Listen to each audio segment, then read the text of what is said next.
Let us turn in our Bibles to the second book of Chronicles and chapter 29.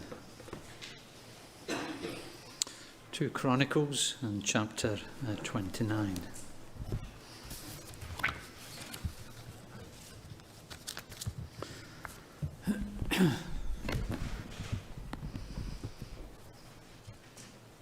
Now, like those other big Old Testament books, which are divided into two parts, for example, Samuel and Kings, like them, 1 and 2 Chronicles was also one book originally.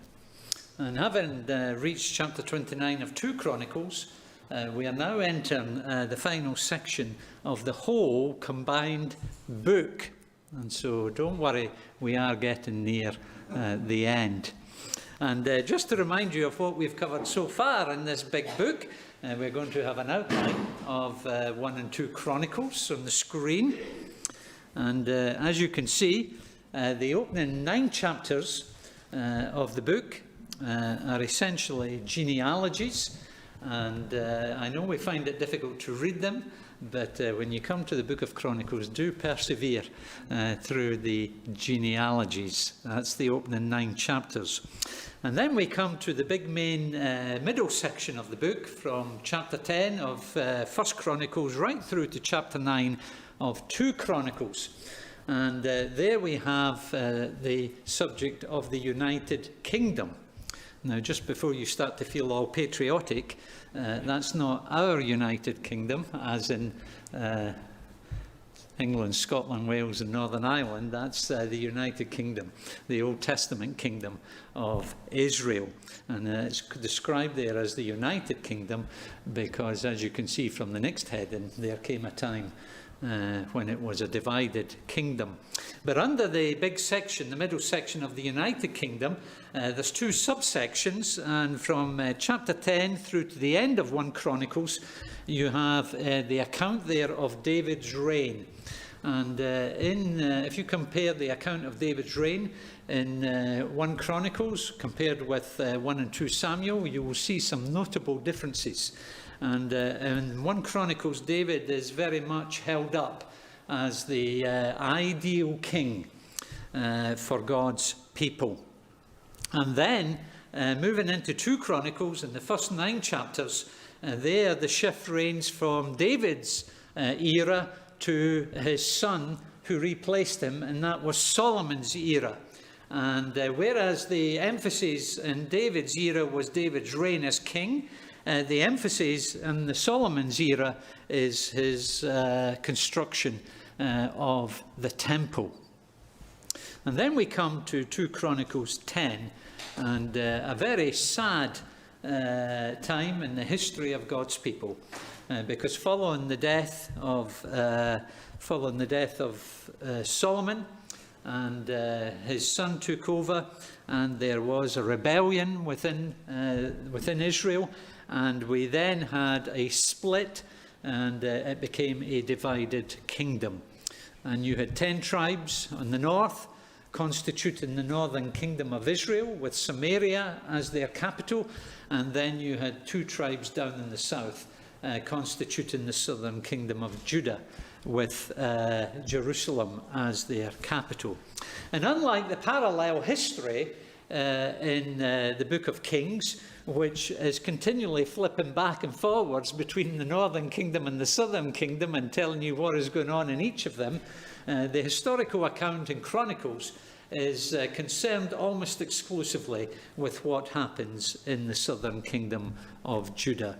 There are occasional references to the northern kingdom, but only as they affect life down in the southern kingdom. And so from 10 through to 28, we have the account, the sad account really, of the divided kingdom. But then you'll see finally, and this is the section we begin tonight, from 29 through to the end, we have what I've described as the reunited kingdom. Now, I ought to explain that, and I've called it that, not because I've called it that for simple reason, as we will discover in chapter 30 not tonight, but God willing next week, as we'll discover in chapter 30, there is an invitation extended by King Hezekiah. And the invitation goes out to everyone from Dan to Beersheba. And I don't know how good your geography is, but Dan to Beersheba, those names, those place names might ring a bell, because those place names are the equivalent of John O'Groats to Land's End. If I say to you that we gave out literature from John O'Groats to Land's End, then you know what I mean by that. What I mean is we covered the whole of the United Kingdom. Well, Dan to Beersheba was the John O'Groats to Land's End equivalent of the original single united nation of Israel prior to the split. And so in chapter 30, Hezekiah is issuing his invitation, and it's an invitation for all Israel to come to Jerusalem and celebrate the Passover once again. It's an invitation that was extended in the hope of reuniting the true, trusting people of God, both from the northern kingdom of Israel and the southern kingdom of Judah. That was the intention behind the invitation. It was a desire to reunite the true, believing people of God. And so it's a reunification in that sense, and not in a political or a geographical sense. This was not a reunification of the type that we saw in Germany in the 1990s, and some of us are old enough to remember that, when the physical border between the two literally was torn down and the two parts became one nation again. What we have in the closing chapters of this book is not a reunification in that sense. It's not a reunification in the sense that the division which occurred in 2 Chronicles 10 was somehow reversed and the border between the two was done away with. No. That's not what I mean by the reunited kingdom. In fact, the physical barriers between the northern kingdom of Israel and the southern kingdom of Judah were now more pronounced than ever. And the reason for that is that the northern kingdom of Israel by this time no longer exists as a separate political or national entity. It no longer exists. And why not? Well, if you read the parallel historical account in 2 Kings, you will see that it is around this time that the northern kingdom of Israel was invaded by the Assyrian superpower, and many of its inhabitants were taken off into exile.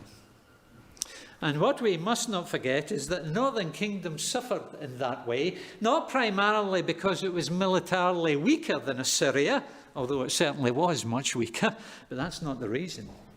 It suffered in that way because of its persistent rebellion towards God.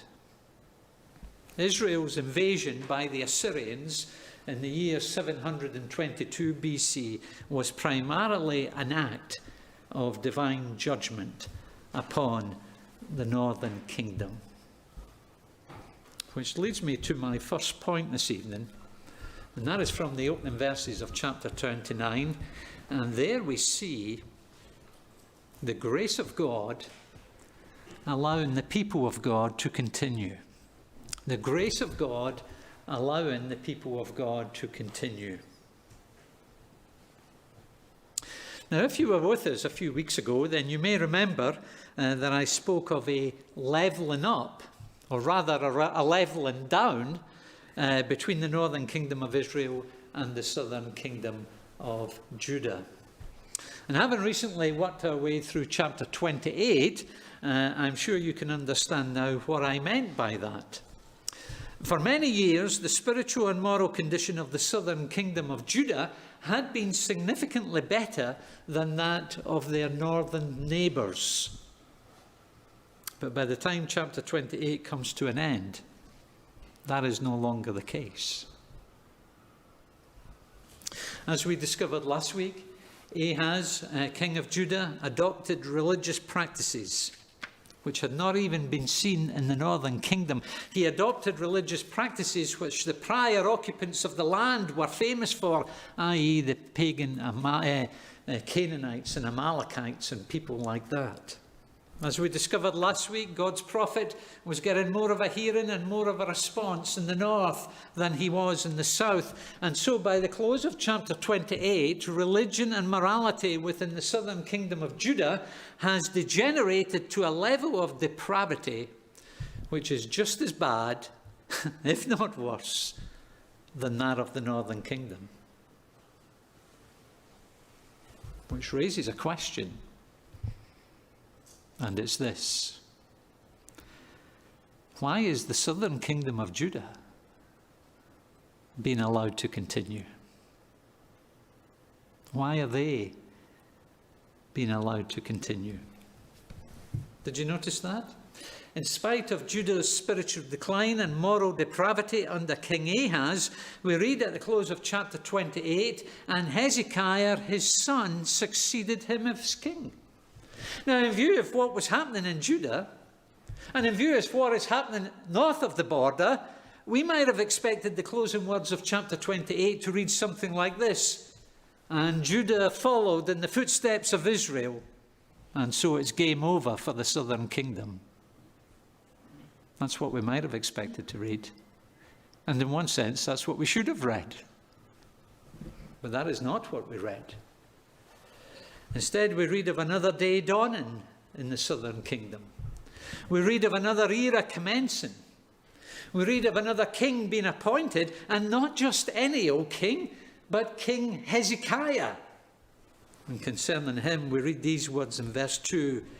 He did what was right in the eyes of the Lord, just as his father David had done. Now, it's been a long time since we've heard those words concerning a king of Judah. The last we heard of a king of Judah being likened to David was away back in chapter 17 at the beginning of Jehoshaphat's reign. David, as I've said already tonight, was held up within the book of Chronicles as being the ideal king, a king who faithfully implemented God's rule amongst God's people. And so when a king is likened to David, it was indeed a high commendation. And so that being the case, what we have at the beginning of chapter 9 is not only the dawning of a new day in the history of Judah, but the dawning of a bright day and a promising day in Judah. And why is Judah being allowed to see such a new day? Why is she not suffering the same judgment as her northern neighbours? Is it because she was so much better than them? Well, if that's what you're thinking, then you need to read chapter 28 again. Listen to what Hezekiah says about their treatment of the temple in verses 6 to 9 of this chapter. Listen to what Hezekiah says about not only their treatment of the temple, but their treatment of the Lord. Judah was no better than Israel. But the reason Judah lives to see another day, and a bright, promising day at that, is because of nothing other than the sheer grace of God. It's the undeserved, unmerited grace of God that is allowing these people to continue. And the generation who have returned from exile, which is what book of the Chronicles, that generation, that's who it was originally written for, they need to know that. Because don't forget, the only reason they exist as the people of God in their day is because of that same grace.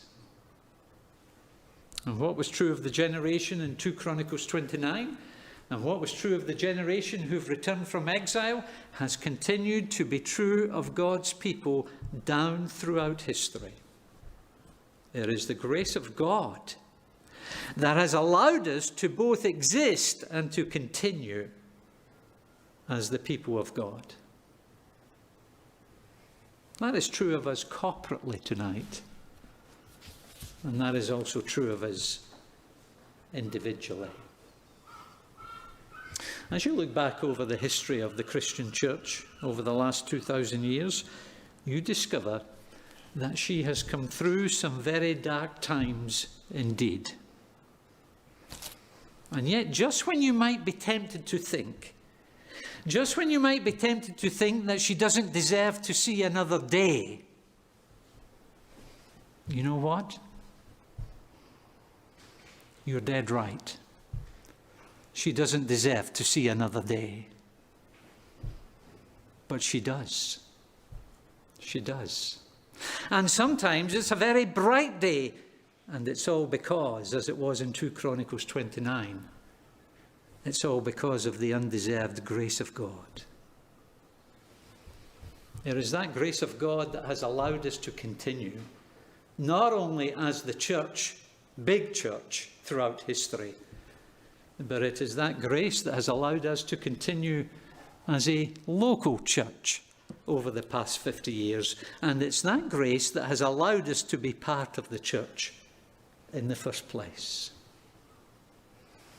Do you remember what Paul said to the Ephesians in chapter 2 of his letter to them? He's speaking to the Christians in the city of Ephesus. He says, "As for you, you were dead in your transgressions and sins in which you used to live when you followed the ways of this world and of the ruler of the kingdom of the air, the Spirit who is now at work in those of who are disobedient. All of us also," not some of us, "all of us also lived among them at one time, gratifying the cravings of our sinful nature and following its desires and thoughts. Like the rest, we were by nature objects of wrath." Don't ever forget it. But, says Paul, because of his great love for us, God, who is rich in mercy, made us alive with Christ, even when we were dead in transgressions. It is by grace you have been saved. That is the only reason that we belong to the people of God this evening, and the only reason that we've been allowed to continue as the people of God is because, as Psalm 103 verse 10 reminds us, he does not treat us as our sins deserve or repay us according to our iniquities. If he did, perish the thought, if he did, both individually and corporately, we would have gone the way of the northern kingdom a long time ago.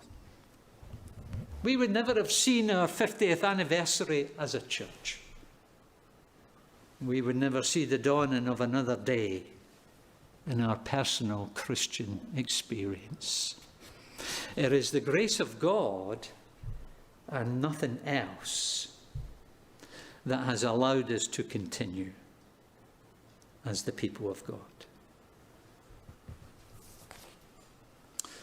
Moving on, secondly, verses 3 to 19, we've seen the grace of God allowing us to continue as the people of God. Secondly, we see the holiness of God demanding the cleansing of his temple. The holiness of God demanding the cleansing of his temple. Now, having been made king, Hezekiah wasted no time in getting down to work, and top of his to-do list was the temple.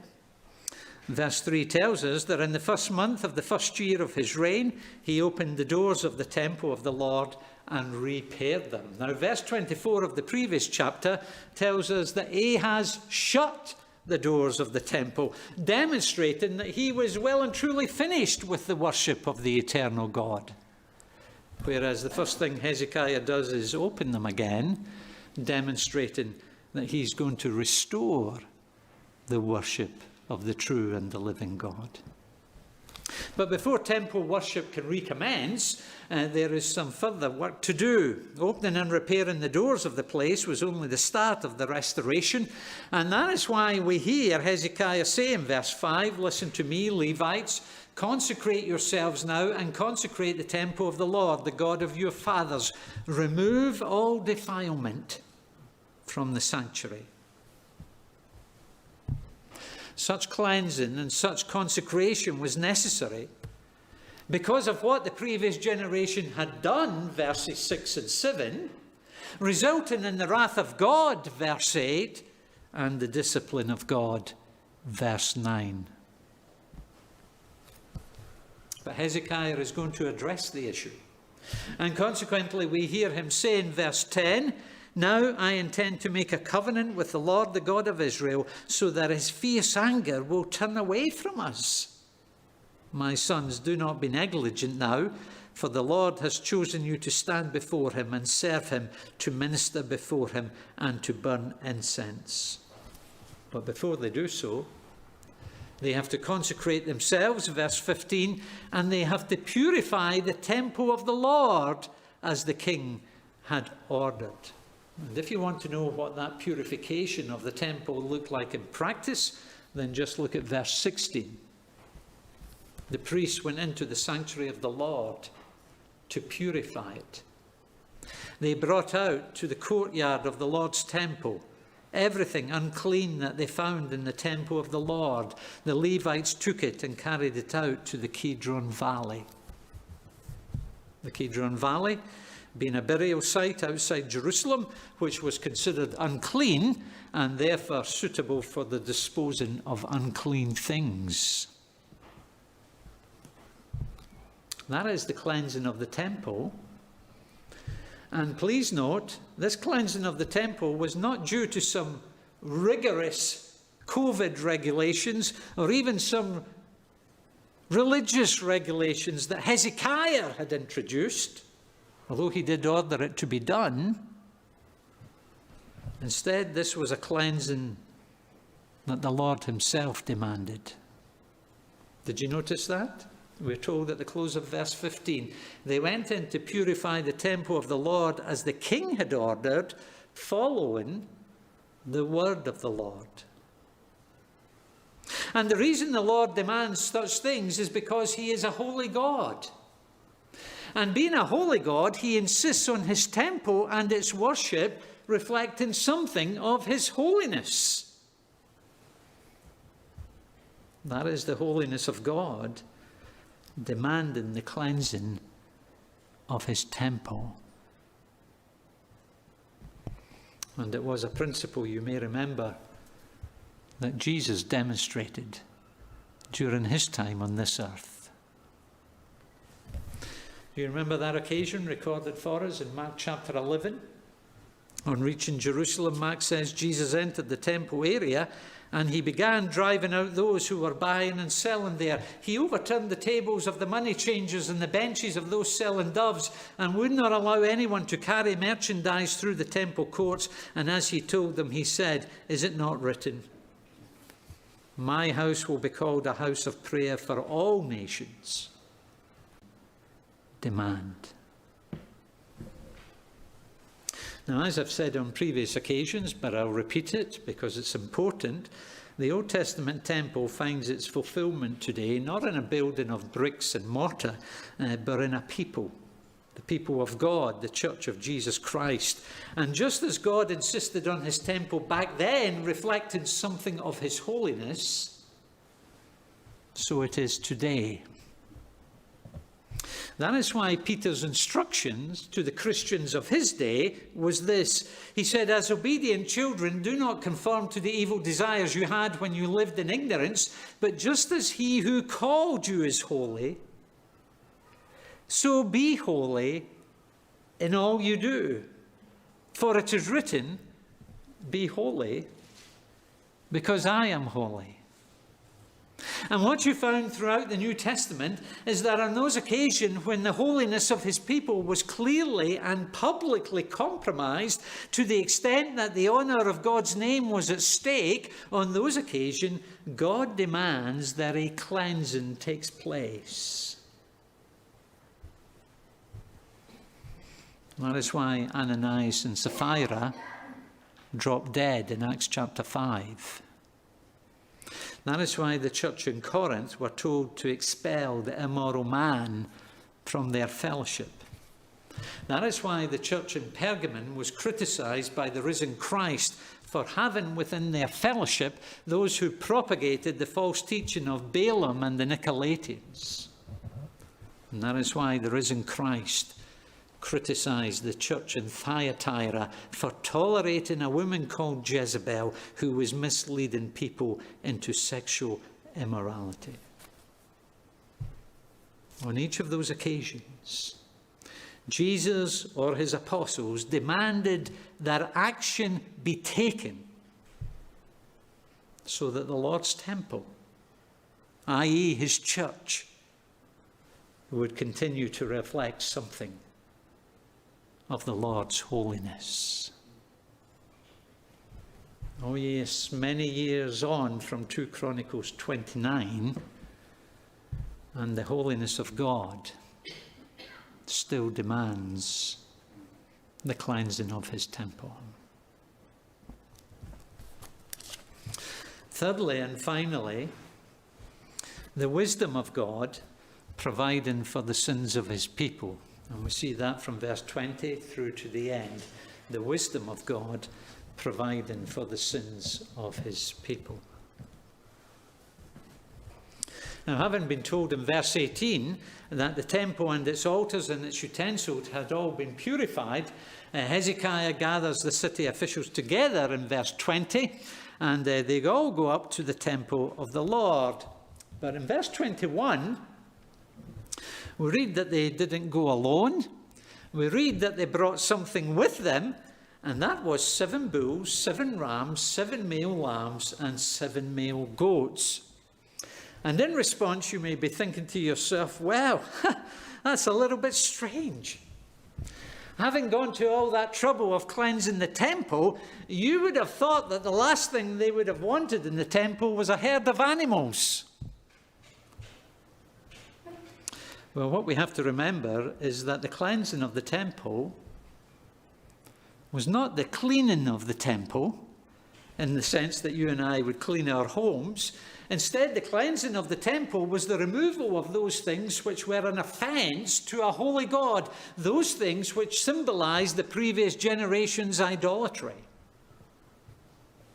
And although we do read in chapter 11 of 2 Chronicles of Jeroboam of the northern kingdom making goat and calf idols and worshipping them, these live animals in chapter 29, they are certainly not being brought to the temple for idolatry, that's for sure. Instead, they are being brought to the temple for sacrifice. And there's a world of a difference. Rather than being an offence to God, these sacrifices that we read of throughout the remainder of this chapter, these sacrifices were actually instituted by God. Way back at the very commencement of the nation's history, recorded for us in the books of Exodus and Leviticus, these sacrifices were instituted by God as a means of dealing with the people's sin. That's why, verse 21, they're described as a sin offering for the kingdom, for the sanctuary, and for Judah. The goats for the sin offering, verse 23, they are brought before the king and the assembly, and they laid their hands on them. Did you notice that? They laid their hands on the goats. They did so in a way similar to the Day of Atonement described in Leviticus chapter 16. They did so to symbolize the transferring of their sin to the animal. And then we are told in verse 24, the priest then slaughtered the goats and presented their blood on the altar for a sin offering to atone or to make atonement for all Israel. That is the wisdom of God. in providing for the sins of his people. You see, if these people have been as bad as verses 6 and 7 suggest, and if the Lord's anger towards them has been as serious as verses 8 and 9 suggest, then if these people are ever going to enjoy a relationship with a holy God again, then there needs to be a way, does there not? As Hezekiah says in verse 10, there needs to be a way of God's fierce anger being turned away from us.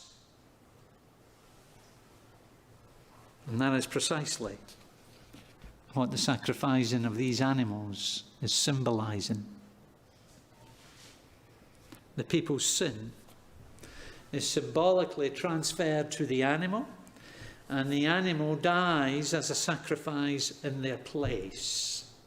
The animal acts as their substitute and takes the punishment which the people's sins deserved, and as a result, atonement, or at one meant, is made between God and the people. Whereas before they were the objects of God's wrath has now been turned aside from them and expressed in the death of the animal, and as a consequence, the people are now at one and now at peace with a holy God. That was the sacrificial system that God, in his great wisdom, had provided to deal with the sins of his people back then.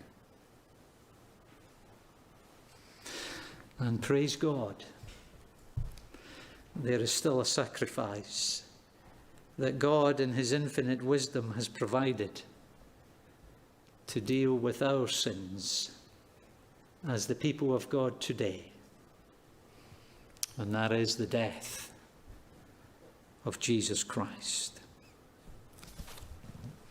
You see, although being instituted by God, those sacrifices back then, they were never meant to be an end in themselves. They were never meant to be a final end product.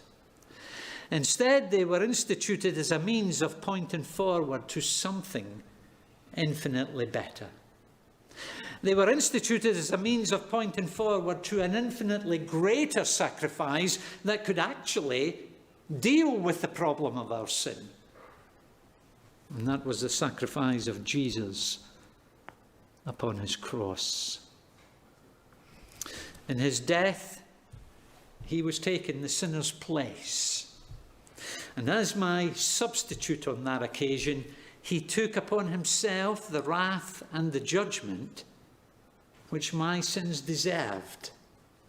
And as a result of Jesus experiencing God's anger in my place, God's anger has been turned away from me, to use Hezekiah's words in verse 10. As a result of Jesus experiencing the punishment from God in my place, there has been atonement made between me and a holy God. Whereas before I was once an enemy of God and an object of his wrath, to use Paul's words that I quoted earlier from Ephesians chapter 2, I'm now at one with God and now at peace with God. That is the great blessing enjoyed tonight by all who are trusting in Jesus Christ. That is the great wisdom of God. The wisdom which allows a holy God to forgive and to cleanse and to pardon a guilty, rebellious sinner like me, and yet remain a holy and a just and a righteous God. That is the wisdom of God in providing for the sins of his people. And that is why the Apostle Paul can say concerning the death of Jesus in 1 Corinthians 1, he says, we preach Christ crucified, a stumbling block to Jews and foolishness to Gentiles. It was foolishness to them. They looked at the death, the cruel death of a man hanging on a cross outside Jerusalem. And they thought, what on earth could that possibly achieve? Nothing more than the meaningless loss of a good life. It was foolishness to them. But, says Paul, to those whom God has called, both Jews and Greek, Christ the power of God and the wisdom of God. For the foolishness of God is wiser than man's wisdom, and the weakness of God is stronger than man's strength. In other words, says Paul, what man in all his wisdom has never and could never achieve. Oh yes, we can achieve many things. There's a man in America hoping to be at the edge of the universe, so to speak, tonight. We can achieve many things, but what man in all his wisdom has never and could never achieve, i.e. reconciliation, atonement, at-one-ment with a holy God, God in his infinite wisdom has accomplished it. And he has done so through the apparent foolishness of a man dying on a cross outside Jerusalem. And if you are trusting in him tonight and what he did on that occasion, if that's what you're trusting in tonight, if that's what you're trusting in for your acceptance with God, if that is what you're trusting in to be in the right with God, if that is what you're trusting in for your forgiveness with God and for your peace with God and for your place in God's presence one day, then you can say, with Paul, he has become for us wisdom from God. That is our righteousness, our holiness, and our redemption. Those are the great blessings and joy tonight. And no wonder the scene in 2 Chronicles 29, in the second half of the chapter, no wonder it was a scene of great joy and celebration. Did you notice that? It was a scene of great joy and celebration because of the great blessing that those sacrifices brought on that day. They brought atonement. And if that's the great blessings they brought back then, how much greater in our day, this side of that sacrifice, which actually can deal with the problem of our sin. The great blessing enjoyed tonight by all who are trusting in Jesus and trusting in his completed and his sufficient sacrifice. Three things we see in 2 Chronicles 29. The first is the grace of God allowing the people of God to continue. The second is the holiness of God demanding the cleansing of his temple. And the third is the wisdom of God providing for the sins of his people.